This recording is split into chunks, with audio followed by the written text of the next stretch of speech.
we are so rushing around that we stop paying attention to what we are, who we are. We are distracted outwards through the eye, ear, nose, tongue, touch faculties, and through, of course, the power of the imagery in the mind, going into the past, going into the future, often anywhere but the present moment. And the present moment in terms of the sensations in the body. So can you pay attention? Can we pay attention to the sensation of our body as we sit on the chair, sofa, or the ground, on the cushion? What can we feel that sensation as our body is in contact with the other surface? Bring the attention to that. Something very immediate, very earthy, sensational, in the ordinary sense of the term, not sensational like in a movie. So bring your attention and begin to slow down. And of course, there's the breath. We must not ignore the breath, which has been sustaining us since we were born. At least breath, the open air breathing. Of course, there was a form of breathing going on in the womb as well. But anyway, this breath is occurring. Let there be awareness of that, meaning the sensation as we breathe in through the nostrils. Nostrils are blocked, then through the mouth. What is the sensation? The sensation of that. The actual sensation of the air as it passes through the tip of the nostrils.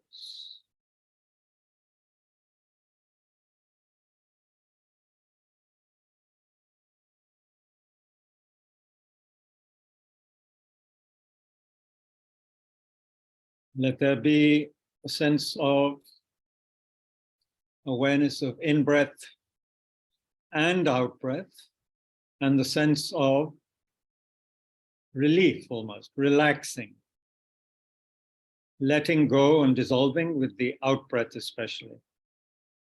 When we are relieved of tension, there's a sense of breathing out and letting go.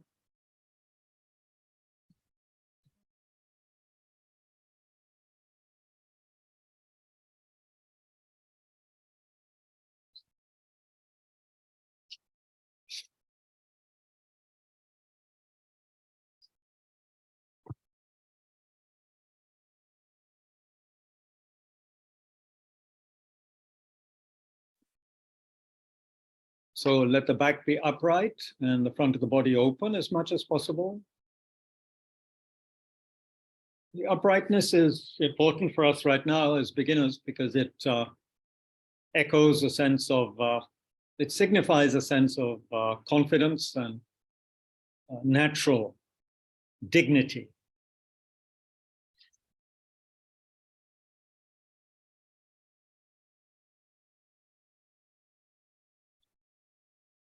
And with the back in that position, the front of the body is naturally spacious and open without being exaggeratedly so. And that really is something very important. That sense of openness and connection with the world, with others. Suggesting that our practice is not something just for oneself. It is being enacted for the benefit of everybody. And that's a special feature, you could say, of so-called Mahayana Buddhism or great vehicle Buddhism, where the emphasis is on working with others, benefiting others, recognizing that the distraction and the pain and the suffering is not just being experienced by me. Everybody's going through it. Everybody's going through birth, sickness. Many are going through old age. Everyone's going through aging, of course. Since the second we're born, we're aging. And then death. Nobody escapes death. Up to now, nobody has escaped death. So everybody's going through this. So to be preoccupied only with oneself is somehow ridiculous. It's actually going against reality, as well as being can become very selfish, self-centered. So the front of the body open has that connotation, tremendous meaning, actually. Willing to work and benefit others, the world.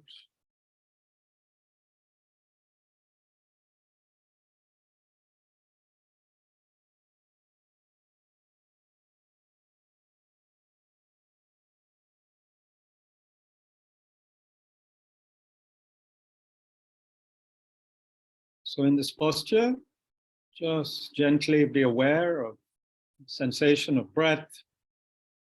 There may be other sensations too occurring in the body, just gently awareness of them without a sense of like or dislike, just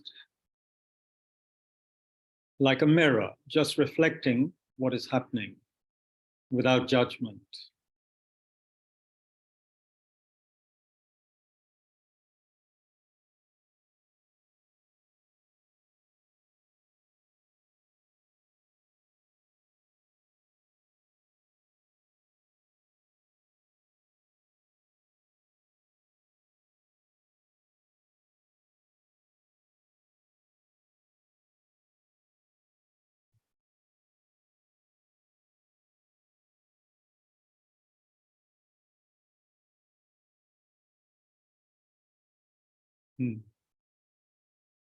Let there be a sense of ease in the body, not tense. Sense of stillness and a sense of, very important, kindness. Kindness towards oneself, towards one's body, and kindness, an environmental kindness, you could say.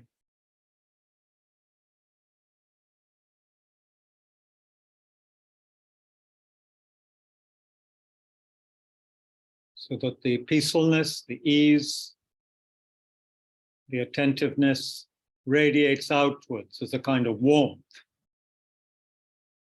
nourishing other beings and even the environment itself.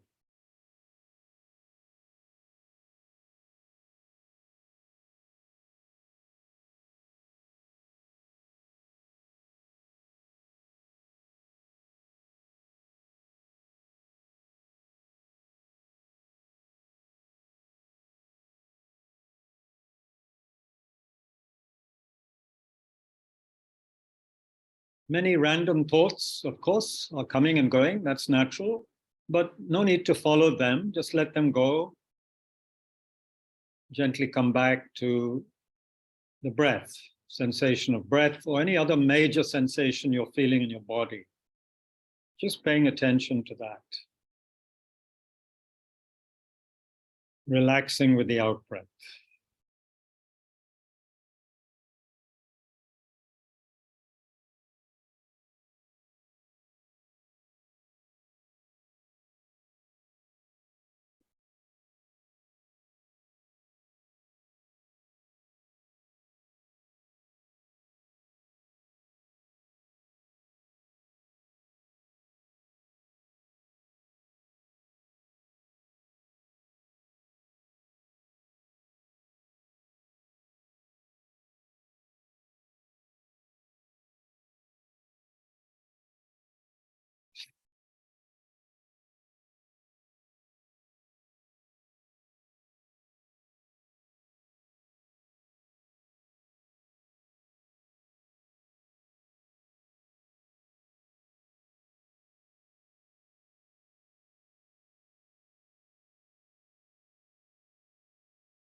So calm, clear, and kind.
Okay.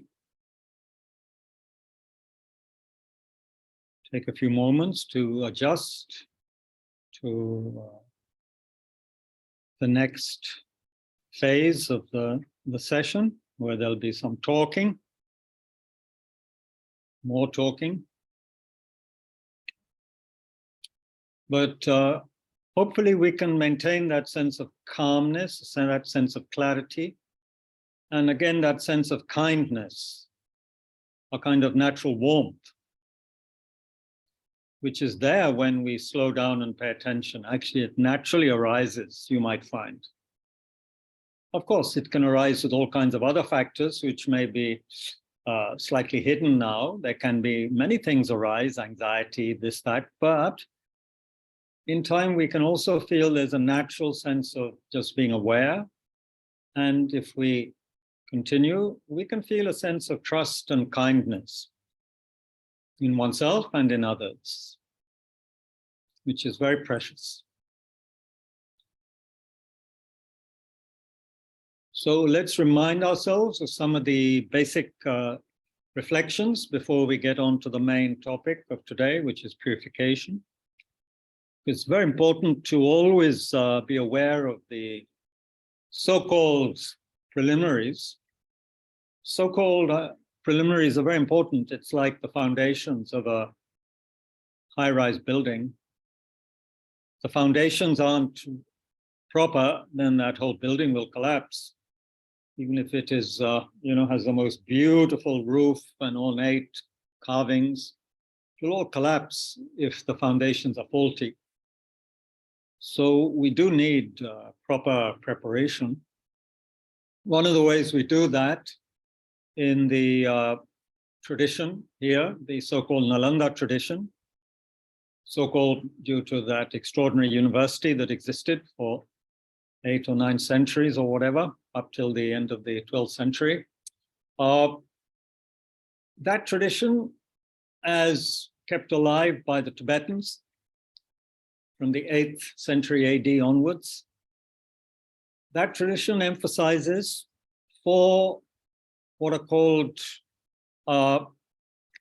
mind-changing meditations, reflections, or 4 reflections that help turn our mind authentically towards the truth, towards the teachings. The word dharma is used, dharam, which here in this tradition means, among other things, the main meaning is that which holds us back from suffering. So the teachings, the practices that hold us back from suffering. First noble truth the Buddha taught is the truth of dukkha, truth of sorrow, of suffering, caused by our deluded states of mind and the wrong actions, unwholesome actions we perform based on those deluded, angry, attached, ignorant states of mind. So these four reflections, they help us to take seriously what the Buddha is saying. Otherwise, let's face it, it can just be another distraction, another temporary investigation, which we then leave when we feel the need for something new, some new interest or excitement. So here, if we were to really, it is said, if we were to really understand even one of these four reflections, then it would have quite a powerful effect on our mind, and we would begin to take what the Buddha taught more seriously, in the sense we would want to investigate and apply it to our life. What is the first one? The first reflection is on precious human life, the preciousness of this human life. Of course, we might feel, I have a dreadful life, all these problems, problems from family, problems from government, problems from bureaucrats, problems from sickness, etc., lack of money, children aren't behaving, jo bhi hai, so many issues. So we might think actually life is a mess, is hellish.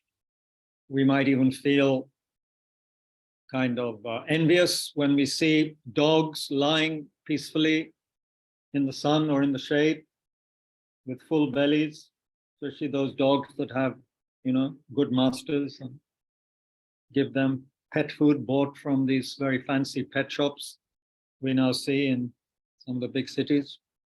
So we might feel, oh, wouldn't it be nice to be that dog? They don't have to worry about tax returns and all the rest of it, in-laws, problematic partner, problematic left knee, whatever it is. However, we should think twice. What would it really be like to be one of those dogs? Could we put ourselves in the place of a dog? What kind of life is that? What kind of opportunity does that afford? The life of an animal, for example. What really would it be like? We would have to use our imagination. Even if you were the best fed, best looked after dog in the world, from a worldly point of view, then even then, what would that be like? What could you do as an animal? What could you do to understand yourself, improve yourself, work? What could you do to benefit the world, benefit others? Of course, you could be a very good, loyal, wonderful dog. I mean, dogs can be trained to do amazing things. Blind, they can help the blind. They can sniff out drugs and bombs. They can do many amazing things. The Saint Bernard dog in the Alps is used to sniff out travelers in distress or even buried under snow, and to help them with a casket of brandy or something strapped around their necks. Of course, dogs can do some pretty amazing things. Bring you your newspaper in the morning in its mouth. But really, seriously, what would it like to be an animal, a dog, cat, which are relatively, you could say, yeah, well, I was going to say in a good position as animals, but it depends, doesn't it? If you've seen wounded, unhappy dogs that are scared, even when you try to be kind to them, then even certain dogs have a dreadful life, even from a dog's point of view. So really, with this human opportunity, we can transform our difficult situations into positive, into spiritual manure through the power of our mind, through the power of logic, through the power of reflection, the power of courage, and so forth, patience. We can train in these things as a human being. I don't think animals cannot train in this way. animals can only follow their own nature. So that if it's the nature of a tiger or a lion to kill and eat flesh, then that's all they can do. We as humans can, through reflection, change our behavior and pursue that which is virtuous, meaning that which has the effect of producing future happiness, even liberation. So we should really, consider, and there are many, many, many things to consider. I've not gone into the traditional way of looking at this topic, which speaks of 8 freedoms and 10 endowments, meaning we are free of 8 particular kind of states, and we have 10 advantages. I haven't gone into that, but right now we all have a tremendous situation where we have the opportunity to study, practice. We have enough food. We have a safe environment relatively. We're intelligent. We can understand the Buddha's teachings. We're allowed to study and practice them. They are available. There are places available where we can study them, etc., etc. We have all of that. So we not only have a human life, we have what's called a precious human life, because we can study and develop our minds. And the mind is the source of our sorrow and our happiness. And that takes a while to understand as well. That it's not the outside person or the outside environment that is the main cause of our problems. It's our own mind.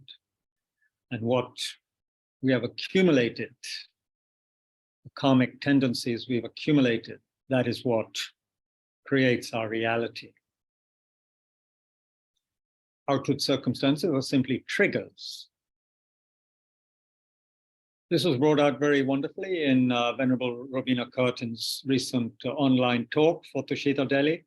So you should, that is online. You should listen to that.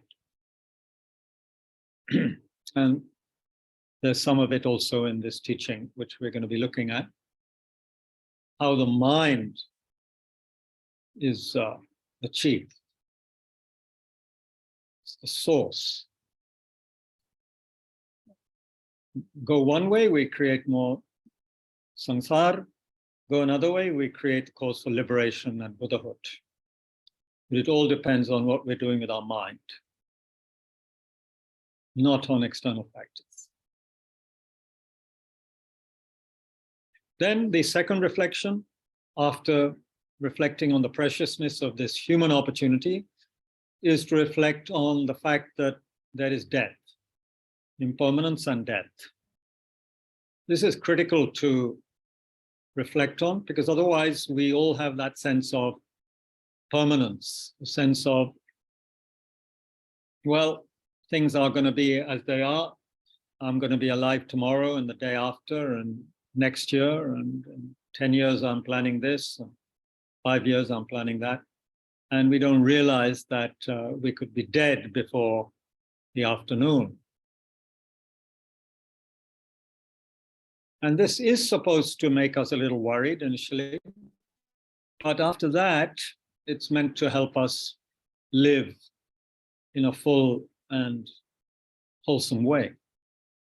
We realize death is definite, time of death is indefinite,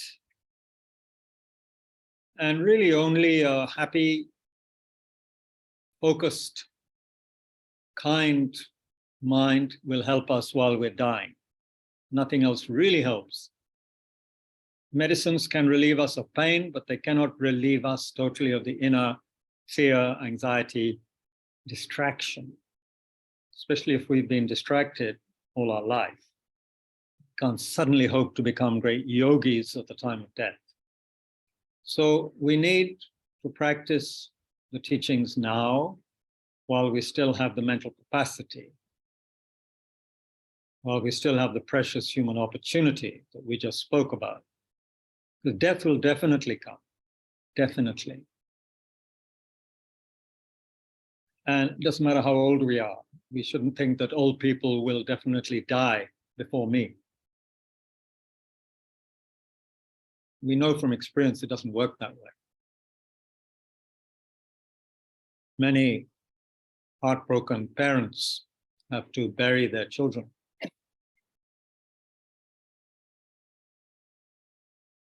Anyway, we need to reflect on it, how things are changing, not just death, but change. Just because I'm thinking or am this way today doesn't mean it's going to be the same tomorrow or next week. My friend of today can become someone quite distant or even a kind of an enemy in the very near future. And someone I don't like can become a friend. And whether friend, enemy, or stranger, I will be separated from all of these beings at some point. Either they will die first or I will. This is really worth thinking about, especially when we're upset or have strong attachment to something or somebody. How long it's not going to last. If we're infatuated with our own body or the bodies of others, we should realize that they will change. My body, other people's bodies will change. One day they'll be wrinkled and very different.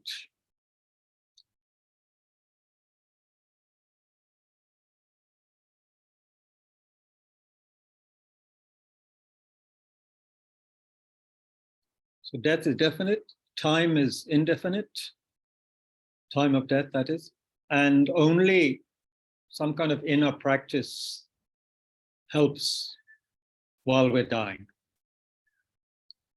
Important for Buddhists because there is continuity of consciousness. It's not as though everything ends at death or suddenly we're transported to heaven magically. That doesn't happen. There are heavens that the Buddha speaks of, but we have to create the cause to go there. We don't automatically go there. Depends. In Buddhism, everything depends on something else. It's not random, and it doesn't depend on Buddha or God.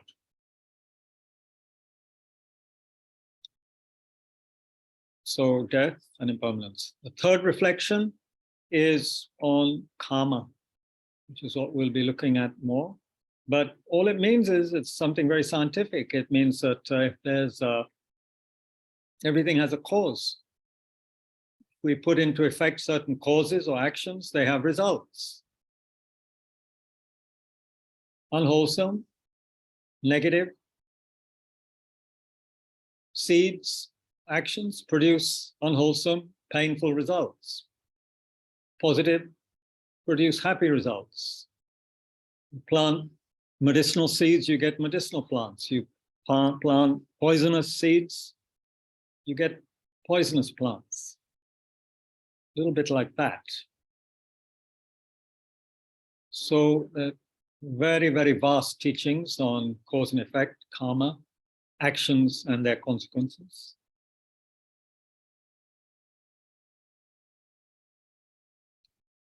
And in the end, it's in our own hands. This is one very liberating factor. It doesn't depend on the whim, fancy, or the grace of some external power, or God, or a Buddha who can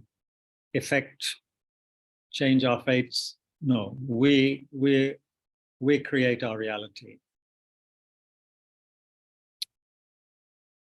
which can be bad news if we are lazy people and we would rather someone else saved us, but that doesn't happen, apparently.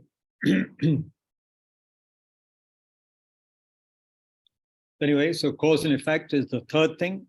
And of course, when it's reflected on deeply, there's tremendous emphasis on the results of unwholesome karma, how it can lead to rebirth as an animal, a very suffering being like a pret, hungry ghost, or even a being with very hellish experience. And we know even as humans, we can have these kind of experiences. Tremendous. hunger and thirst, tremendous hellish experiences, physically and mentally.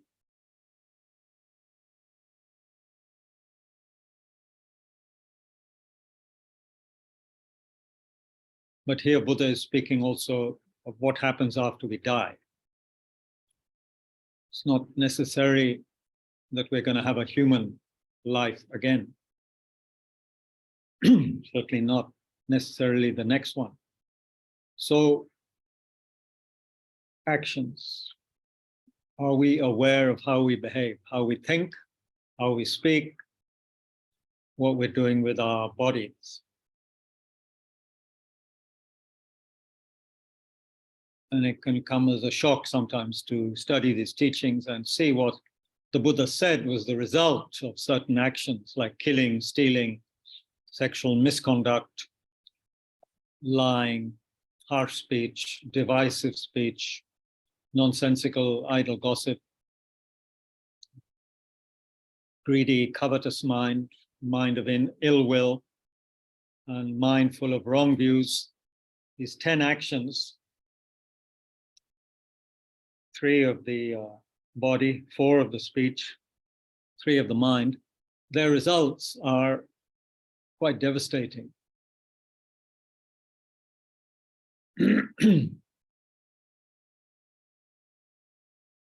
So we need to reflect on that, study that more. The results of killing, for example, what would be the different kind of results if it's not purified?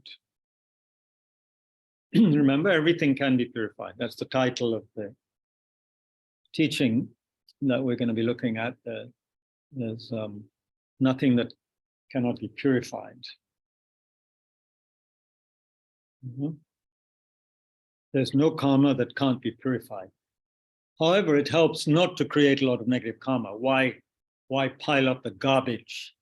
Even if it can be removed, why not keep our garbage pan relatively empty, clean? So anyway, that's the third. The fourth, very important reflection after the one on precious human life, death, and karma. The fourth is the reflection on actually the Buddha's first noble truth, suffering, the unsatisfactory nature, the suffering nature of cyclic existence, samsara.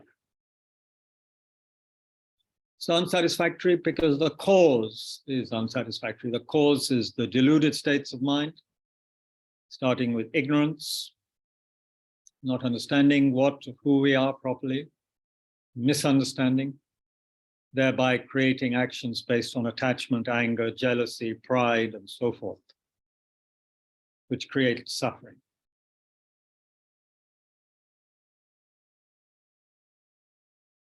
There are many, many ways of looking at suffering. All students know this very well. Worth repeating. In terms of the 3 kinds, the first is very obvious: headaches. Someone abuses you, there's mental suffering, you have a physical suffering, or you're hungry or thirsty. Even animals understand this level of suffering and will try to avoid it. This is the first level. It's called the suffering of suffering. Second level is called suffering of change. This is harder to understand initially. What it means is that anything that starts out as appearing to be happiness changes into suffering, into something less satisfactory, and even into sorrow.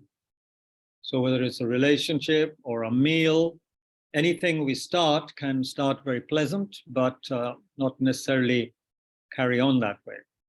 For example, if eating were just the cause of happiness or bliss, then the more we eat, the more we should be happy. But it doesn't work that way. The more we eat, the less pleasurable it becomes, until there's a point where it's uncomfortable, and then even can be deadly. If we eat too much, we can even die or get very bad physical symptoms.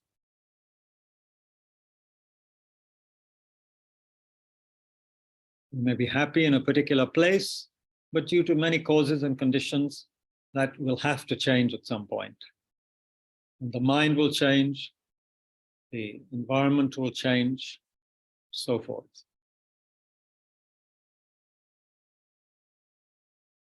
The people who congratulated themselves on being born in on some idyllic Pacific island, they will be cursing now as the sea level rises and inundates their homes so that they no longer have any dry land to live on. So what starts a certain way doesn't always end that way. There's suffering of change. And in fact, we search for pleasure in order to get rid of the sort of tension or the unsatisfactoriness of not having what we want. We crave something, we get it, whether it's the chocolate, Belgian chocolate, or chocolate ice cream at the natural ice cream shop. We get it because we think about it, we crave it, we start eating it. There is some satisfaction and then satiation. Yeah, and then again, after some time, we want more.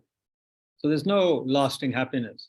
There's no pure happiness in any of these things, which makes it a kind of unsatisfactoriness, which we give the term suffering, although suffering is not a great word. Suffering makes us think we need to be, painful sensation. But we're talking here on a more subtle level. Unsatisfactoriness is a better word.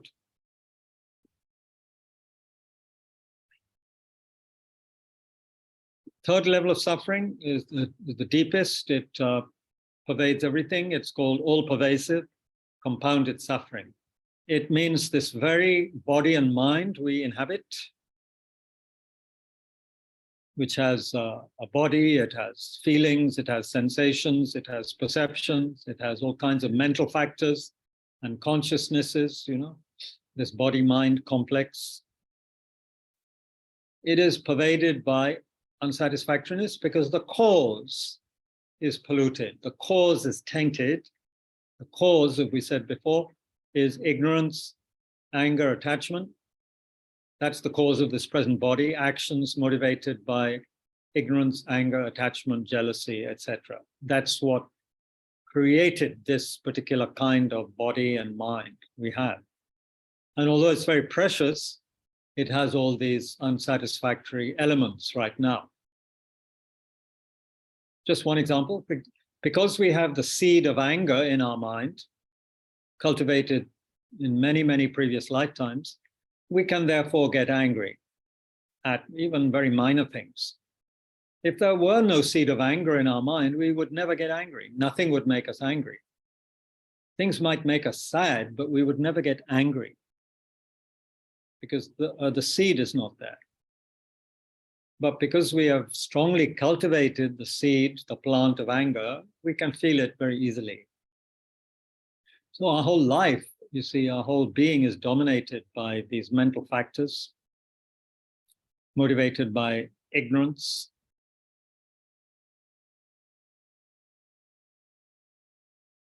Our body, which may be extremely fit and healthy and handsome and admired by many, we know how it can get sick very quickly due to something we cannot even see with the naked eye.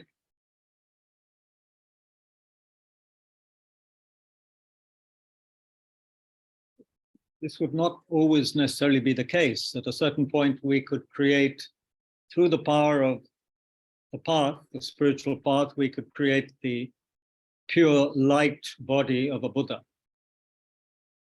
One of the aspects of a Buddha's form is a body of light. Now that body has no kind of physicality that can suffer. But right now we don't have that kind of body. So anyway, this third level is the fact that our this very form we inhabit, this very mind we inhabit, however brilliant, is subject to the delusions subject to suffering. You could be the highest IQ of anyone in the universe, but you could still get angry when your food is not cooked the way you want it.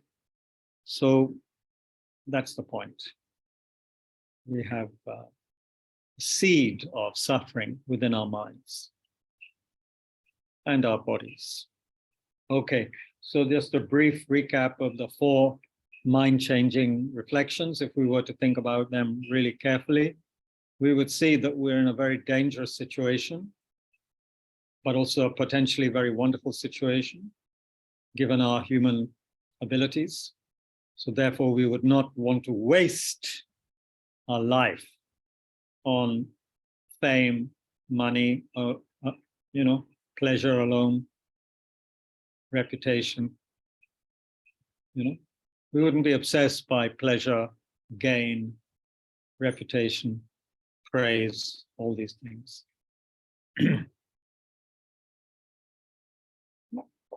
Okay, so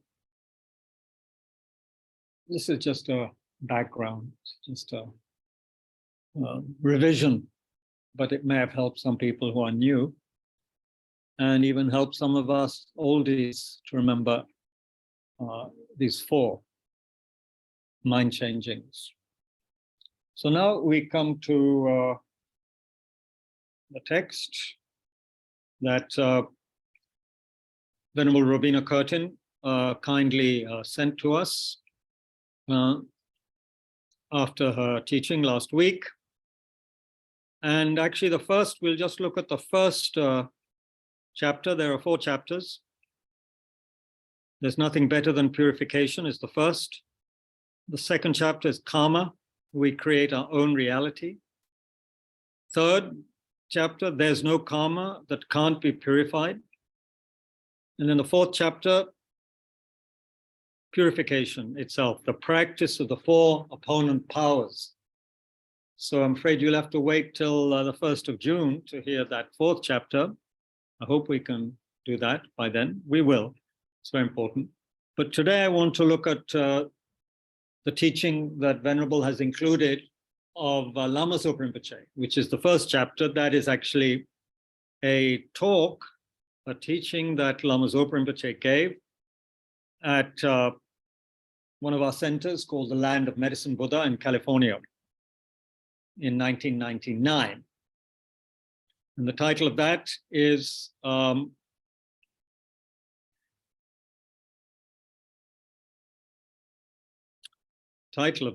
There's Nothing Better Than Purification. Okay, are you okay? Arunaji, are you leaving? Why don't you sit on a chair? Yeah. You can't hide in that corner,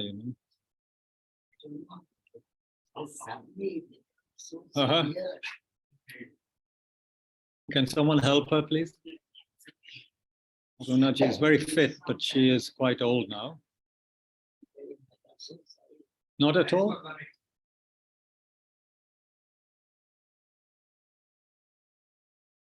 Good.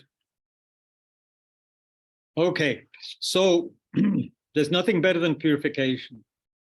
When the great founder of our Yellow Hat school of Buddhism, Tibetan Buddhism, divided into 4 schools, the latest is called the Gelug or Yellow Hat School, to which His Holiness Dalai Lama also kind of belongs mainly.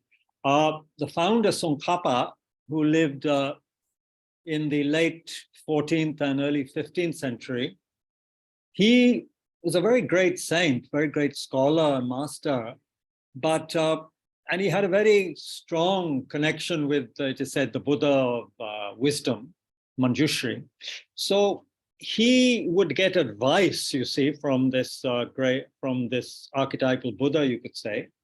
In his meditations, he could connect with that Buddha. Okay, thanks. Yeah, just hot water, whatever. Thank you. So he asked, what is the way to attain understanding, deep understanding of the path? Realization, so-called, not just intellectual understanding. gut level, deep understanding that transforms, how to generate that. And the answer he got from Manjushri, Buddha of Wisdom, was that three things had to be done, had to be engaged in. One, purification of faults, of negativities. Two, accumulation of positive qualities. Three, supplication, proper devotion and supplication to one's spiritual master, to the teacher. So the first was purification. This makes a lot of sense on so many levels, doesn't it? Don't you think?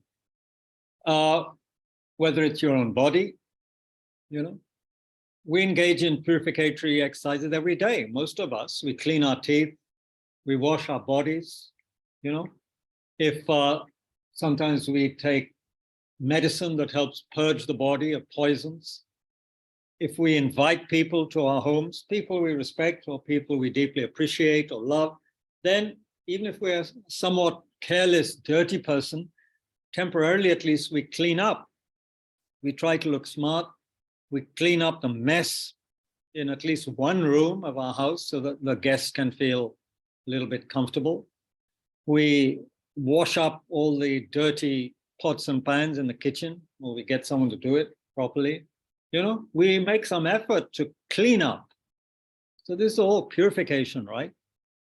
We put Lysol and phenyl and all kinds of things in water and have our floors cleaned. So it also doesn't even, it's not just killing 99.99% of germs, but it smells nice, okay? We do all these things, worldly level. But this is also necessary, you see, on the deeper spiritual level. Much more so. Because our home, we may have been neglecting for even a lifetime, but that's only 40, 50, 60 years. We may not have had our home cleaned up or the guest room cleaned. But you see, we may not have cleaned our mind for many, many, many lifetimes. We have the accumulation of countless lives, according to Buddha, countless past lives, unwholesome actions, the seeds of that, the potential of that, the sanskars from that are still in our mind stream, unpurified. Meaning, it's like a garden where there are many seeds waiting to sprout. Some, of course, are very good seeds, but many are not. And it's just that they haven't sprouted yet. They haven't had the moisture or the causes and conditions to sprout yet. When they do have that, they will give their result. Poisonous results. Harmful result. So that's our situation. And we don't realize it because, first of all, we have never seen a past life, so we're not really sure. And even if we come from a background where we say we believe in past and future lives, it's just something mechanical we say. We may believe it, but without having deeper understanding of how it could be so, without having seen it with our mental power, we don't really feel it's something important, perhaps. So when we are told that we have a mass of unwholesome seeds in our mind stream waiting to sprout, waiting to find the conditions to give their harmful, painful results, we say, yeah, maybe. Or, yeah, okay, I agree. I'll purify later, when I have time, when I'm older, when my kids are grown up, then I'll purify, But, your guest could be coming today. You have to clean up your house now. You have to clean now. If you want good things to happen, to be able to create, give the space for positive qualities to arise, you need to clean up. Again, the physical example, if you want to really put beautiful things in your living room for your guests, you have to clean that room first. If it's full of junk, smells, and, just disgusting, what's the point of bringing? You can't really bring all these nice things in and set them up. There's no space, and they cannot fit together with these very ugly, stinking, things you already have there. So we have to clean up, create space in the mind. This is very obvious in one way, but due to obscurations, due to laziness, we don't engage in it. So purification is something important. I'll quote now from Rinpoche. All of you can see this later, but he says things like, even if the Third World War that some people talk about were to start, other than this purification practice, what would be a better thing to do? Can't stop that war, let's say, it started. What better could we be doing than purifying our own mind? Because that would create the cause, you see, for long-term future happiness for us. Third World War, it will affect us in this life. It doesn't affect our future lives. So from the Buddhist perspective, we always have to be thinking also long-term, not just short-term. It's all very well to keep on saying, oh, present moment, wonderful moment, Buddhists believe in being in the present moment. Yeah, of course we do. If we take care of the present moment, automatically it's taking care of the future. If we take care of the present moment properly. But there has to be that sense of perspective, the fact that there is a future, the fact that there is, according to Buddha, future awareness, consciousness beyond death.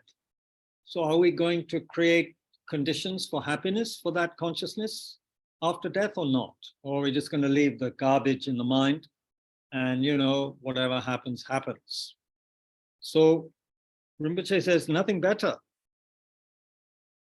Even in the face of nuclear danger, there's nothing better to do than practicing purification. The immediate thing to do is to purify negative karma. Even if you discover you have cancer, you go to a hospital for a checkup and the doctor diagnoses cancer. There's nothing else to do but practice purification, to purify your mind of the causes of suffering rebirth. The negative karma that has caused your consciousness to migrate into this suffering life, or which can help it, cause it to migrate into a suffering rebirth of animal and so forth. That comes from the mind, the unpurified mind. Even if you find out you're terminally ill with AIDS or any other life-threatening disease, the immediate solution is to purify as much negative karma as possible to ensure that your next rebirth can be a good one.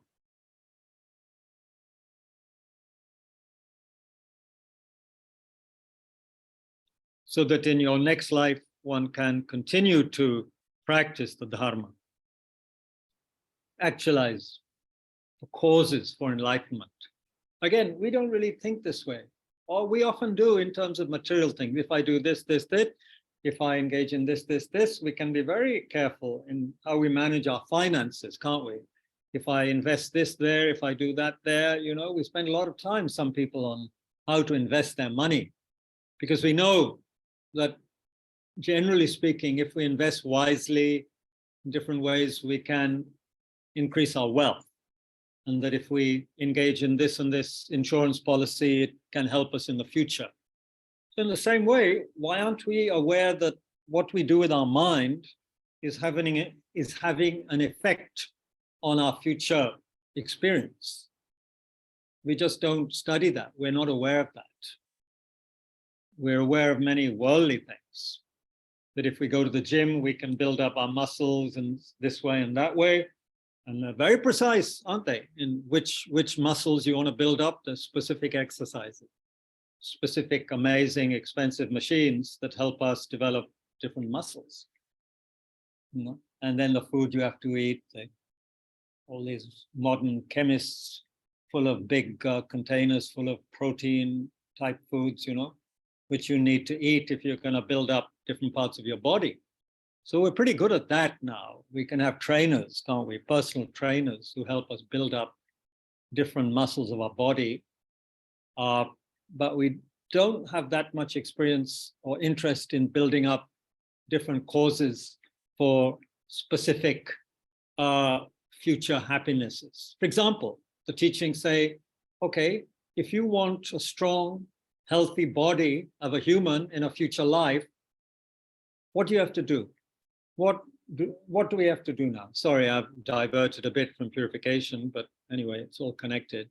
There are things we can do in this life. We can help others as much as possible, especially those who have weaker bodies and who need help. We can help them in all sorts of ways.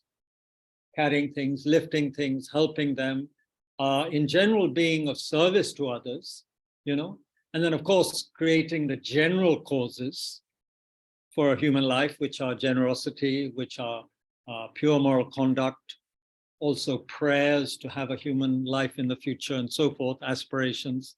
These all help us to have a human form in the future.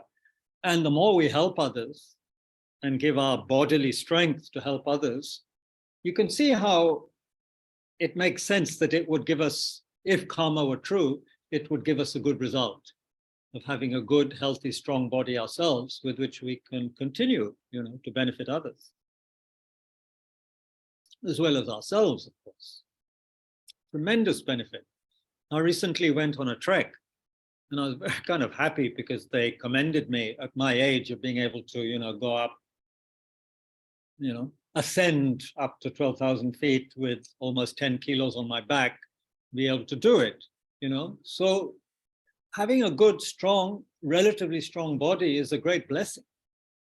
Being, you know, sick or crippled, not having a good body, that is a hindrance for oneself as well as for others. Of course, trekking up to 12,000 feet is not a great benefit to people, but I'm just saying having a good body is a great advantage. There are many young people or middle-aged people whose bodies are just not working properly. There are causes for that. Not just present life causes, past life causes. So if you want a healthy body, create the cause. Just like if you want to, you know, create wealth or create a good body, now in certain ways there are things to do, exercises you can perform. So these mental exercises and way of life we can engage in now can be incredibly useful later. But what is most powerful also is purifying the causes of our suffering. We think AIDS is just caused by whatever, you know, the causes that create AIDS, but they are simply triggers. We have in the past created the cause to be susceptible and to have the environmental factors that cause us to come into contact with AIDS or cancer or anything else. We've created the cause. If you survive a plane crash in which most other people die, they've created the cause to die, you haven't. If there's an accident and you're the one who gets badly injured, nobody else does, again, the accident is of course the cause of your present injury, but it's a trigger. The deep cause is something one is oneself created. In general, the more harm we do to others, with our speech and our body and even angry thoughts towards others, the more likely we create the cause to suffer ourselves from the harsh words of others, and from physical suffering, injury, early death, so forth. Anyway, so we need to purify the mind of all of these unwholesome actions we've created. And we may say, well, I can't remember what I did in past lives. That's fair enough. But the point is, we have done everything. Everything negative we have already done in previous lives, including killing mother, father, all these things we would have done, according to the Buddha, at some point. We've done it all. However horrific it may seem to us now, we've done it all. We've been animals, we have eaten other animals alive. We have done all these things. So we need to stretch our imaginations and what we think is possible and reflect on these things. They will seem very strange in the beginning. And by the way, there are three attributes, at least, of being a good student, it is said, of the Dharma. One, we need open, unbiased mind. Two, we need intelligence. Three, we need diligence, perseverance. So you can see how all three are necessary. We need intelligence, we need perseverance, but we also need an unbiased mind, meaning we are prepared to listen to things that initially seem very strange.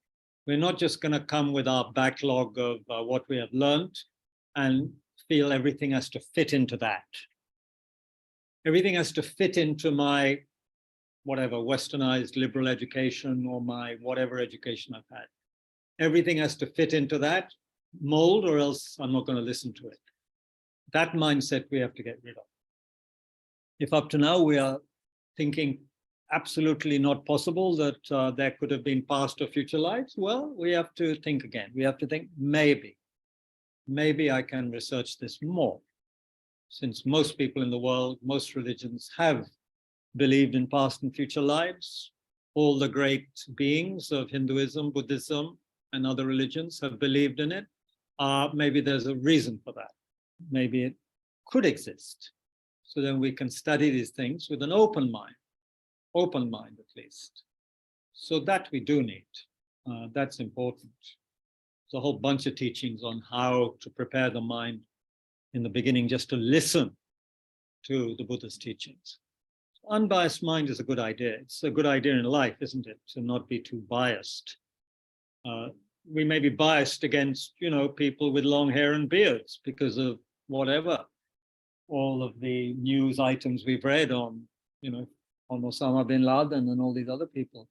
We may have a natural aversion to people with beards and long hair or whatever. But, Christ had a beard and long hair, it said, possibly. So whatever, we need to give up bias. And that's the hardest thing to do, believe me. We are all biased in some way.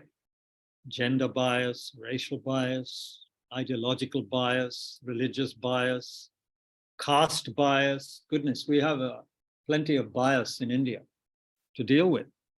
So we need to be aware of it.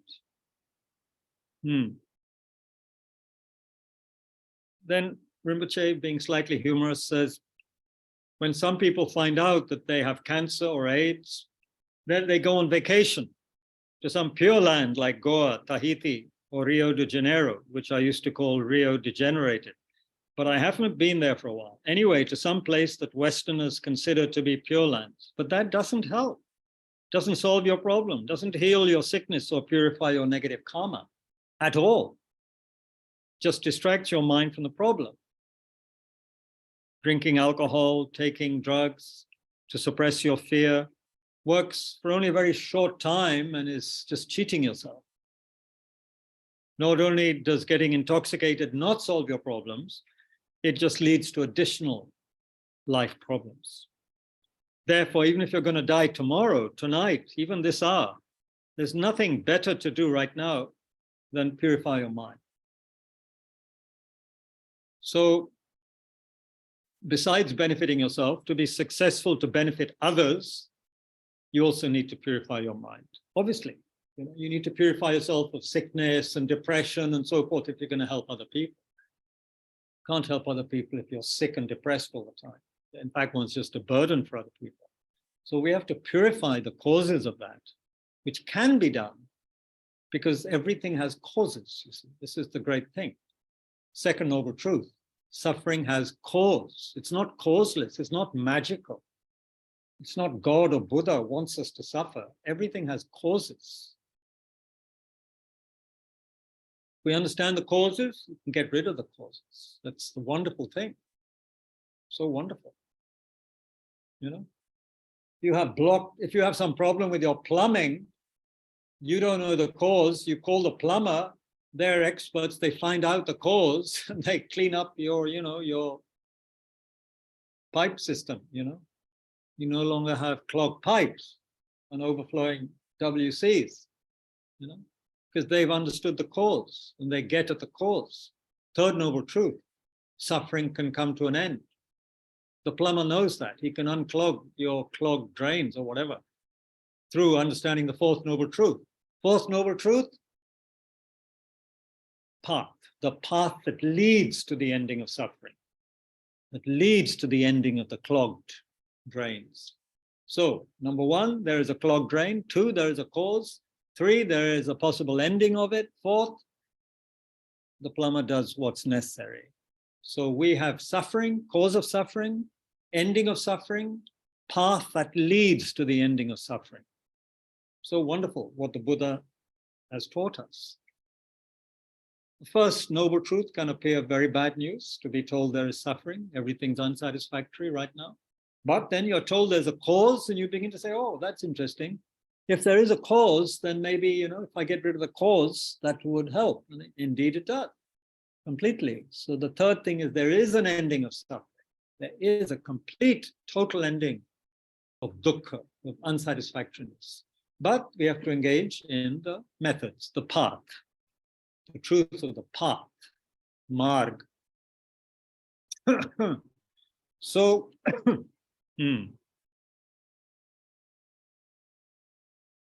so we may wonder why after 30, 40 years of meditation, some of us, why aren't I getting good results? Why aren't I calm and clear and kind? And why do I still get angry?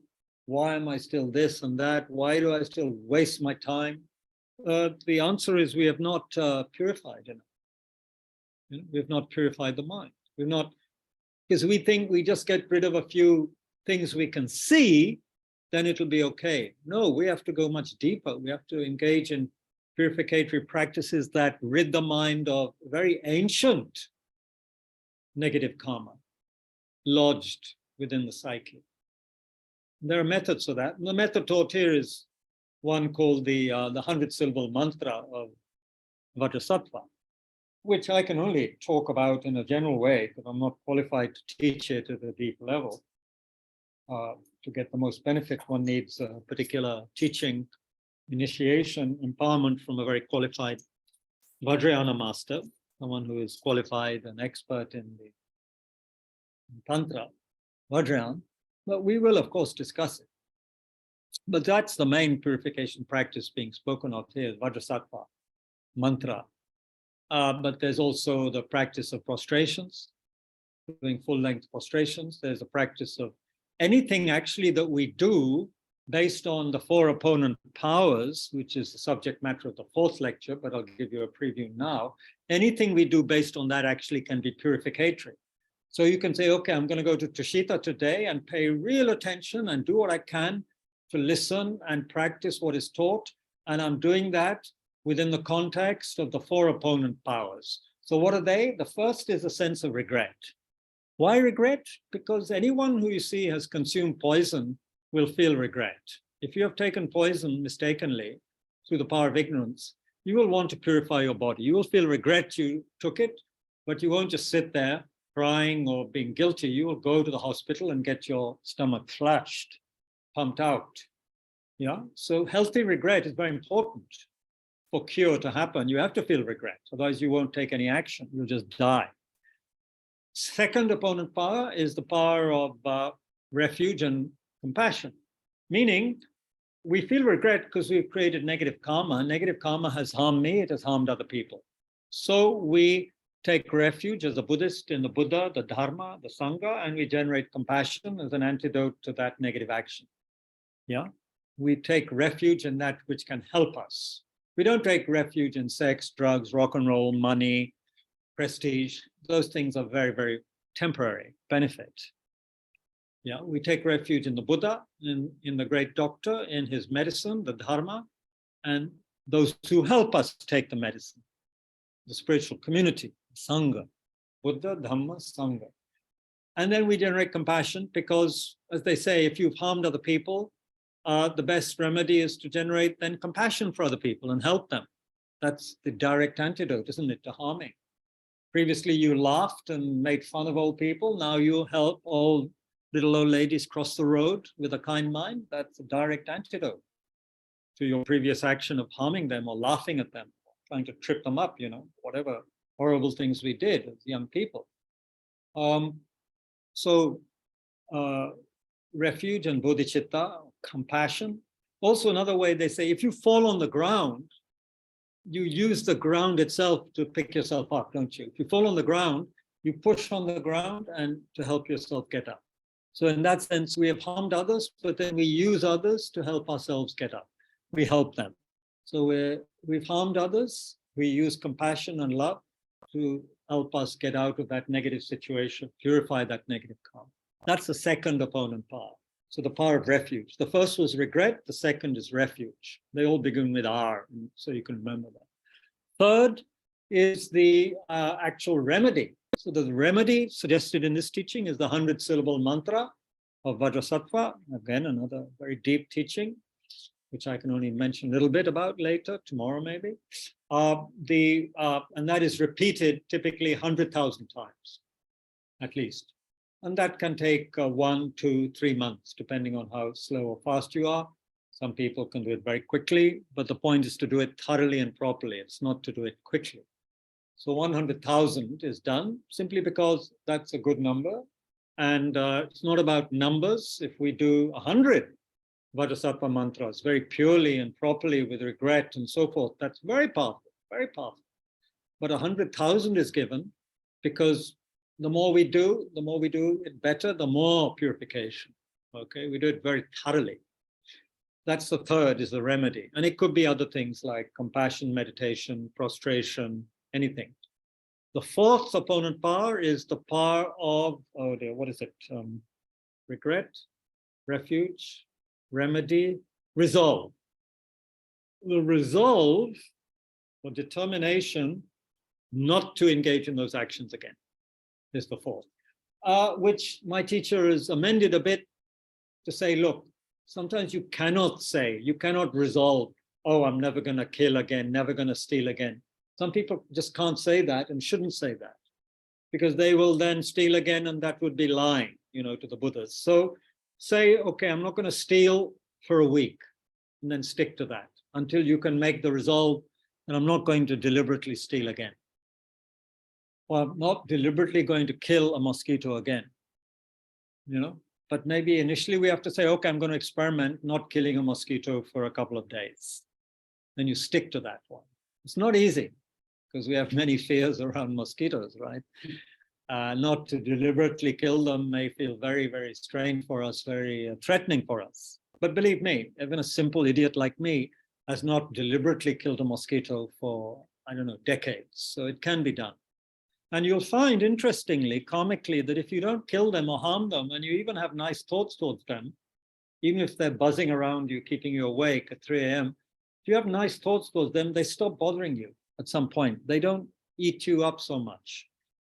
Whereas other people in a room can be tormented by the mosquitoes. Often I'm sitting there saying, what's the problem? They're not eating me. And it's not just because I maybe don't eat such wonderful food as other people. I don't think my blood is that bad. But they don't bother you. If you don't bother them, they don't bother you. That's also karma, I feel. Anyway, that may be just my fantasy. So these four: regret, refuge, actual remedy itself, and then at the end, resolve, dedication, resolve, okay, much as possible, not going to engage in these again. That creates an imprint in the mind, you see, makes it, and then we practice regularly. That's the point. So, and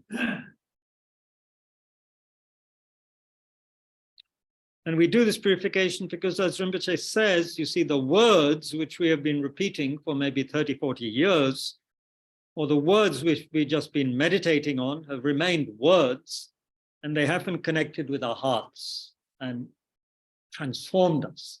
So we may have heard the teaching, you see, on precious human life, death and impermanence, karma, suffering of samsara. We've heard it. Oldies like me have heard it hundreds of times. But has it transformed our life? I'm not going to answer that. It's embarrassing. Why hasn't it transformed some people's lives? Because we haven't purified our mind enough. We have a lot of lovely objects which we want to unpack, but we can't unpack them because our house is full of garbage, stinking. There's no room for this lovely stuff. We're still sitting there in the Amazon parcels, clogging up other parts of our house. There's no room. We'd be ashamed to take them out because they'd be contaminated by the other garbage in the house. Yeah, you understand what I'm saying? Those of you who haven't had garbage-filled houses won't understand me very well. But those who do, or have had parts of your house which you don't clean up, you'll understand. I recently had my whole house repainted, so I know a little bit what I'm talking about. It is very liberating, I can tell you. Just the physical act of cleaning up your house helps the mind, I find, a great deal. Getting rid of a lot of the garbage, giving it away. Kavari wale ko dena, yes, it's fantastic feeling. Even places where you don't want to look before, you get the guy to get in there, clean it, paint it. Amazing, amazing feeling. However, we have to do that with the mind. That's the main thing. And then we feel so fresh, we feel so good. It's like if you've been constipated for days and you take the right medicine, you know, maza aata hai. Feels so good. Feel like almost liberated once you get rid of all that garbage from inside. Okay.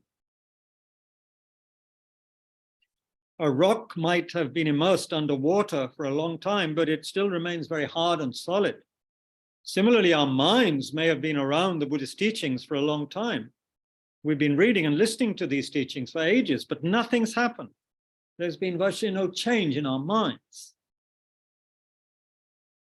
With no realization, our egos are just as big as they were before we met the teachings, if not bigger. They may be bigger, our egos. Why? Because, I know so much, you know. I know so many words. I have hundreds of books, many more than you know. Ego. We're puffing ourselves up. Whereas the more fruit there is on a tree, the more it bows down naturally and is humble. That's one analogy, beautiful analogy given. The more fruit on a tree, the more the branches bow and are humble. But we just build up our egos with the Dharma. Dreadful. Perhaps our egos have become even more professional, more sophisticated, better qualified than they ever were. Anyway, I'm joking.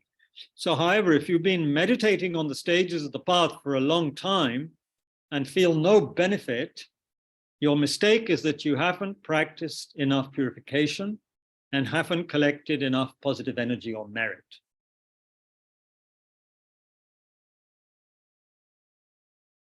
So we must confess past errors and correct our future practice. If you don't do this, keep on collecting heaviest of negative karma, and we don't get anywhere. So it's very clear. And that's why there's very few people who actually come to authentic Buddhism and who are able to practice it, because it's hard work. There is no easy way out without practicing the four opponent paths. If we just recite mantras or sutras without the four opponent paths, it's just not powerful enough. We could be doing it for very superficial reasons. To gain wealth, to gain success, whatever. You know, it's just not enough. We need the proper regret, very strong regret. We might cry a lot, regretting what we've done. That's good. If it leads to positive action and not guilt, we could have heavy regret. That's okay. Because we should feel it's like I've mistakenly taken poison, now I have to clean up the act. No need to self-recriminate or have guilt, but we need to do something. So proper regret, then refuge must generate compassion for beings, because by harming ourselves, you see, we also harm others in the sense that we delay our ability to help them. It's like knowing that your friends are drowning or in jail, but you keep on engaging in actions that prevent you being a good lifesaver or a good, strong person that can help others. So we are harming others. We're delaying their enlightenment by not being able to guide and help them. So we must take refuge and generate compassion, which is the wish for others to be free of their suffering, right? Then we engage in the remedy itself, a session of practice of mantra, prostration, whatever, meditation. Or we could say, okay, I'm going to help others today in this, that, and the other way, and it'll be part of my purification practice. So then it will work that way, if we incorporate it with the four powers. Then the fourth power, as we said, power of resolve. As much as possible, I will refrain from this negative action. Remember, there are 10 main ones. Everything stems from one of them: killing, stealing, sexual misconduct, which means misusing sexuality, not Doesn't mean we all have to be monks and nuns, not at all.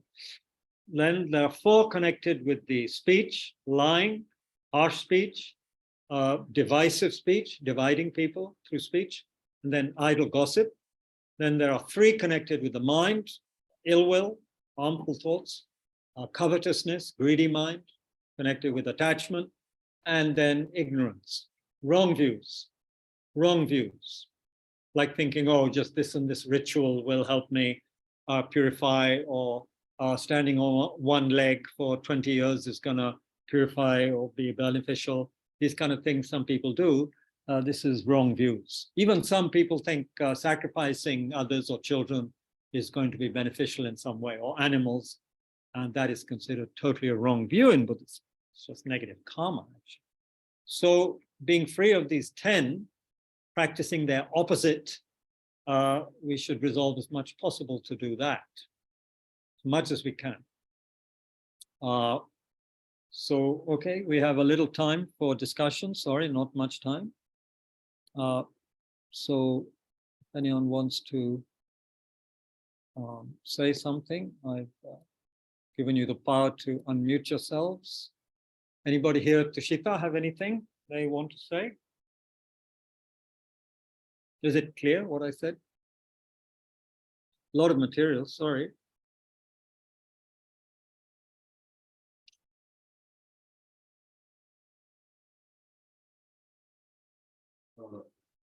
Kabir, what is compassion meditation that you mentioned as few remedies? It's part of the second opponent power. They're called opponent powers, by the way, because they oppose the power of negative karma. Yeah. So does one practice compassion meditation, and then when you're meditating, you think of compassionate qualities, or how does one? In terms of this particular meditation of the 4 opponent powers, there may not be much time to do an extensive session on compassion, because your main point is purification. But at least you remember the compassion meditation and try to generate compassion. For example, by thinking there are so many people suffering, and you bring to mind some people you know who are suffering, and then you think, look, by my not developing myself, by remaining stuck with all my negative karma, I'm not able to help these people. So I am actually not able to engage, not able to fulfill my compassionate wish to benefit others. And if one has taken certain vows, then one is actually, in a sense, contravening one's vows, because one is not helping others by remaining stuck oneself. So one feels that urge, I must benefit others. How am I going to do that? By being, getting my own act together. If I'm going to save people from drowning at the beach, I have to be a really good, strong swimmer myself. So if I'm just wasting my body away by a wrong way of life, I can't be a good lifesaver. I'm just cheating others. So then using that kind of logic to create the impetus, to purify. And as a Buddhist, one would then also take refuge in Buddha, Dhamma, Sangha. But if you're not a Buddhist, doesn't matter. You, as much as possible, just generate the compassion, love and compassion. Love here meaning the wish for others to be happy, regardless of what they are doing for oneself or not. Having your sweet now, Arunaji. Arunaji? Okay, very nice.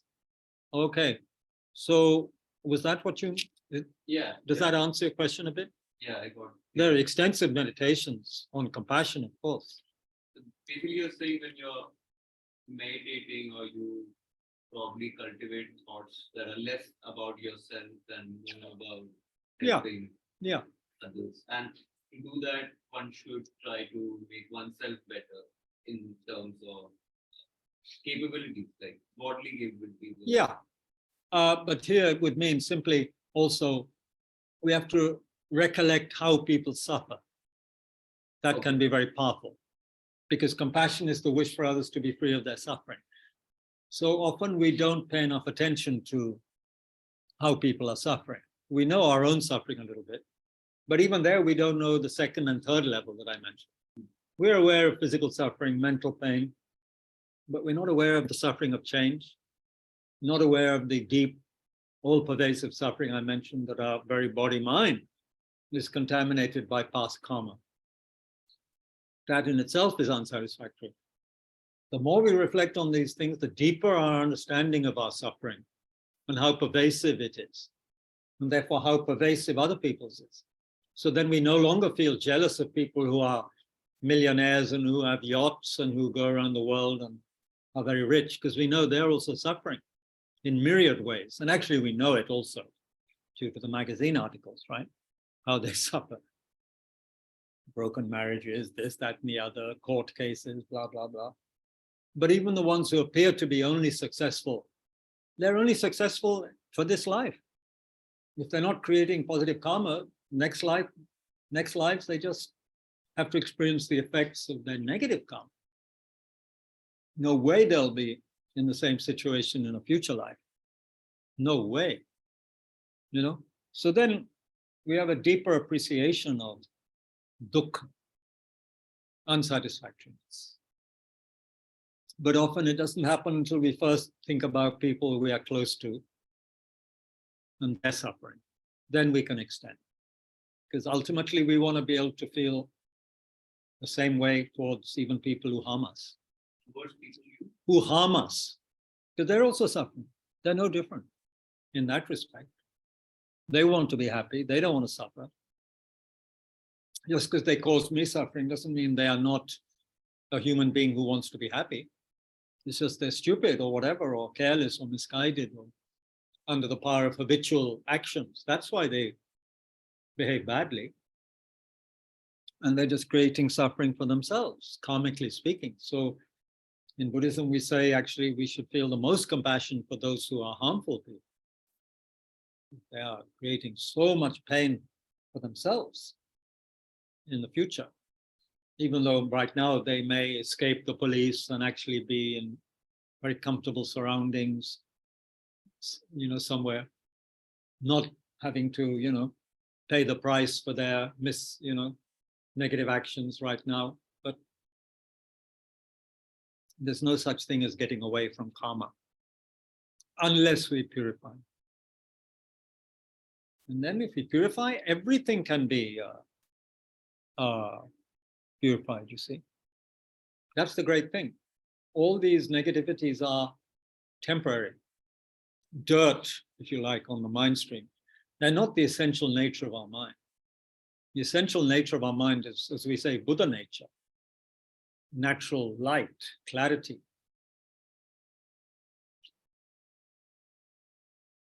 Purity, pristine awareness. That's our true nature. So it's like a diamond, temporarily covered by garbage, but diamonds are not affected by garbage in their essential nature. They're covered, but they're not. Diamond is always a diamond. You just have to uncover it. That's the great thing about what we are, according to Buddha. What we really are is very precious and incorruptible. We have that. You had something else? Yeah, I had one last question. So, Bolia. personal question you can actually choose not to answer. But how do you deal with anger or angry thoughts? Or do you get it? Again, by the basic meditation, when we watch the breath, all these things come up. It might be giving you a chance to remember how angry you feel about something, which before you didn't feel because you were distracting yourself with your life and being busy. Now you come to meditate, you're watching your thoughts, your breath, when all this anger comes up. Natural, it will, because you're giving it space. So then you have to just observe, not identify with it, almost as though you're looking at it on a screen, or that you're a mirror. And then you don't get caught up in what we call the story. There's always a story with it, right? Isne ye kiya, usne wo kiya, blah, blah, blah. Well, they didn't appreciate me, blah, blah, blah. You let go of the story, just come back to what you're feeling at that point in the body. How do you feel? How does your body feel? Let go of the story, because if you get involved with the story and the thoughts, That'll just go round and round, and it won't make things any better. It'll make it worse. You could get even more angry, sitting there and looking quite peaceful, and people think you're meditating, but you're just meditating on making the anger more. So we just let go, and we observe it as though it's some kind of impersonal phenomena, which it is. You see, we are not anger. You are not anger. Anger is temporarily, you could say, making an appearance. It's a mental factor making a temporary appearance, like a cloud coming, temporarily obscuring the sun and creating a whole high also sometimes, but then it goes. So you just observe, let go. I'm not saying it's easy, but the main thing is just to observe and not to identify with it or think it's that real. We take things as so real. What someone says to us, we can take it as so real that we don't talk to that person again for 10 years. Just because of something they said for 5 seconds, 10 seconds. We hold on to it as so real. But even 10 minutes later, that person may have regretted it, and but we hold on to it as so real. So angry thought, anger, is just another passing phenomenon, just part of the passing show. That's one way. So theoretically, even to think like that is helpful, because then you don't take it as me, or you don't feel guilty about it. Oh, I mustn't be angry. It's there. One very skilled educator teaches the children at the schools he had. He says, when anger comes, then make friends with it, invite it in, and offer your anger a cup of tea. Like imaginatively, you say, okay, what's the problem? Engage in a dialogue with it rather than just perpetuating the angry thoughts. There are different ways to deal with it. But our main problem, one of our main problems, and the cause of suffering, although it's delusion and karma is said to be the cause of suffering, which is like craving and grasping. Another way to look at it, a very useful word, is we suffer because we are uptight. You understand that word? Uptight. We can relax. We're uptight. Holding on like this. Relax, yeah. When you're with your friends and you're having a problem, they'll, yeah, relax, yeah. Come on, have a cup of tea. Relax. We should learn how to relax, like Bob in the back row. Well, relax, Banda. He's very relaxed. Too relaxed sometimes. So, just let go, Just relax. We're all holding on. What's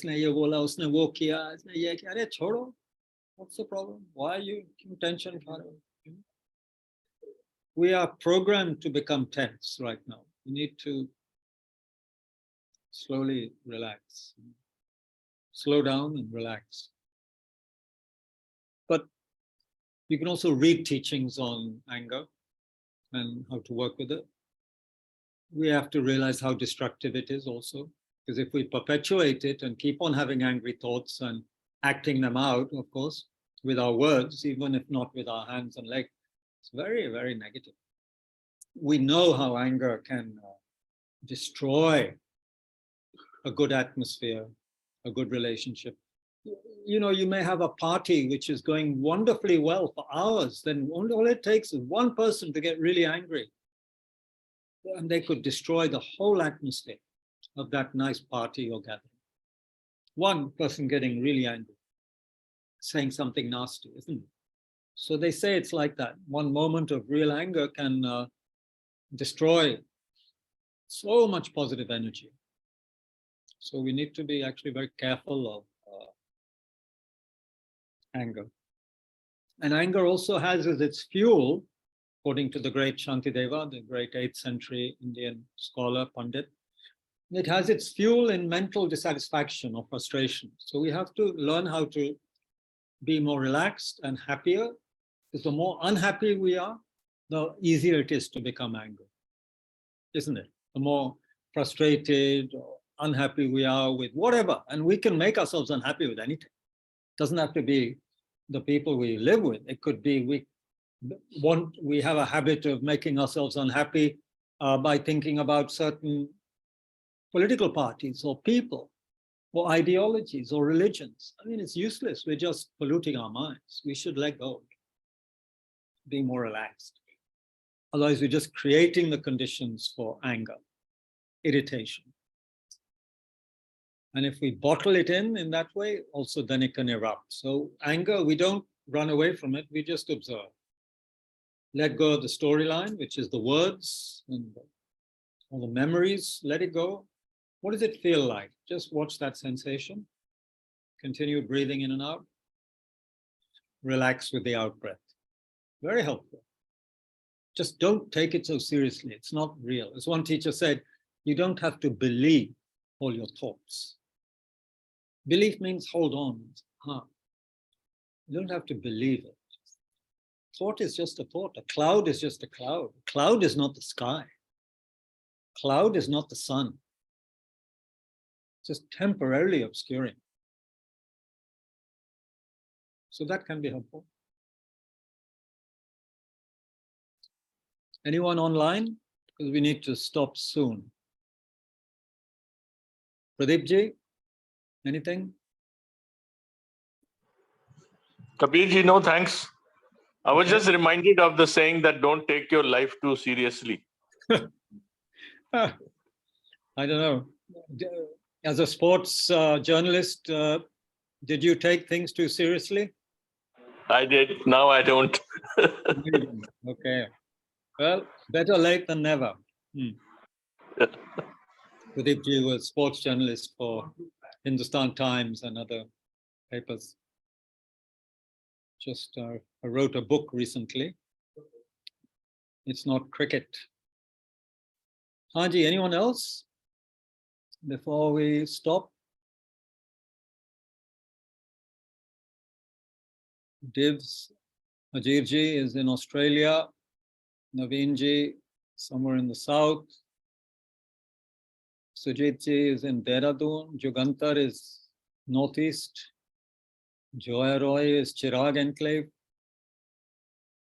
And there are all these other people, fine people. Isabel, I don't know. Isabel, Christina, maybe not in India. So thank you, all of you. So look at the text that you have, this which Robina sent us. You could just to read the first chapter with Lama Zopa Rinpoche's teaching is very useful, very, very useful. But I think the expression, there's no karma that cannot be purified, comes from Lama Yeshe, our founder, his book on Vajrasattva. Vajrasattva is a particular form of Buddha energy, which is used a lot in the purification practice. So the bad news is we create a lot of negative actions. The good news is that everything can be purified. Everything. Completely. Absolutely. So you could read at least the first chapter. There's nothing better than purification. If you can get on to the second one, karma. We create our own reality. That's 15 pages long. You could easily look at that before tomorrow's session. I'll also read that carefully again. And then tomorrow, 6:30 p.m. online and here at Tushita. Most welcome, everybody. So let's dedicate any positive energy we might have created, kind of the resolve, if you like, that we'll listen to these teachings as much as possible without bias, see if they can be applied in our life. If they can be, let us apply them so that we can fulfill our own purpose, which is to become a fully awakened person, our own potential, and then benefit others as well, as much as possible. Because others want to be happy just like us and they are suffering. And the other reason, they are very kind. We are nowhere without others we totally depend on other people. So we must help them. And to be good hosts to others, we have to clean up our situation.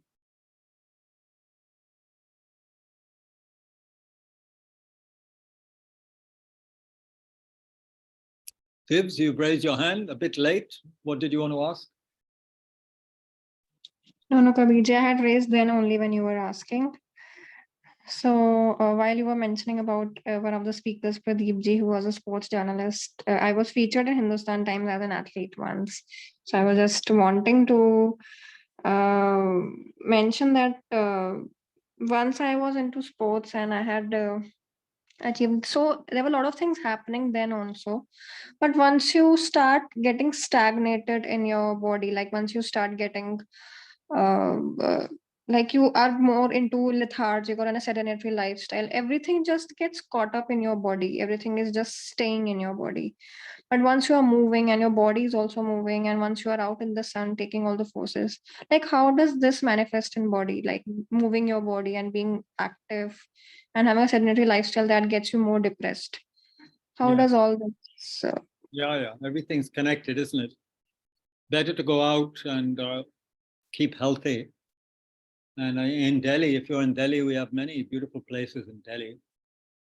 One should take advantage and not stagnate at home in front of the television or some screen. Very important. Yeah. Thank you, Dibs. Okay, so everybody meet some of you tomorrow at 6:30 p.m. We'll be on time tomorrow. Dedicate your own happiness, happiness of others, and for us to be more and more useful for others. That's a good way to dedicate the positive energy of the session. Okay, thank you. Good evening, or rather good morning, good afternoon.